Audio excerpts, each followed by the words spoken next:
Hello friend, আসসালামু আলাইকুম। আজ আমি বানাবো সুজির ভাপা পিঠা। এই পিঠাটি বানানোর জন্য এখানে আমি 2 চামচ সুজি নিয়েছি আর নিয়েছি 1 চামচ ময়দা। চামচটা একটু বড় চামচই নিয়েছি। আর দিয়ে দিচ্ছি এখানে পরিমাণ মতো লবণ আর বেকিং পাউডার।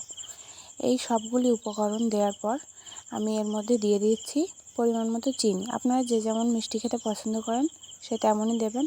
আমি একটু হালকা মিষ্টি দিয়েছি। আর এর মধ্যে দিয়ে দিচ্ছি অল্প অল্প করে জল দেওয়ার পর আমি এটি ভালো করে গুলিয়ে নেব।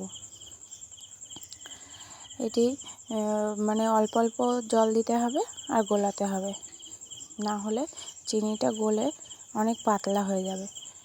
এই যে আমি গোলাতে মানে ফেটিয়েছি, অনেক করে ফেটানোর পর এটি সাদা হয়ে গেছে। এরপর আমি এর মধ্যে দিয়ে দিচ্ছি 4 টেবিল চামচ মতো সাদা তেল, রিফাইন্ড অয়েল। এটি দেওয়ার পর ভালো করে মিশিয়ে নিয়েছি।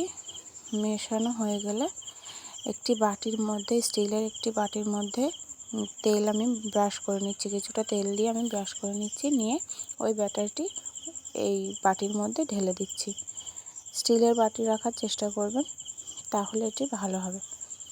দেওয়ার পর এখানে আমি এই সবটুকু ভালো করে ঢেলে নিয়েছি।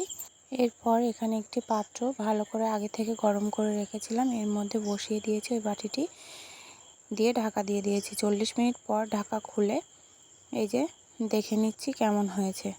একটি ছুরির সাহায্যে আমি এখানে দেখেছি, এই দেখুন আমি দেখছি এই যে এরকম ছুরির গায়ে কিচ্ছু লাগেনি, তার মানে পিঠেটা পারফেক্টভাবে তৈরি হয়ে গেছে। আপনারা এইভাবে বাড়িতে বানিয়ে দেখবেন আর আমাকে সাপোর্ট করে আমার পাশেই থাকবেন। প্লিজ সাবস্ক্রাইব করবেন।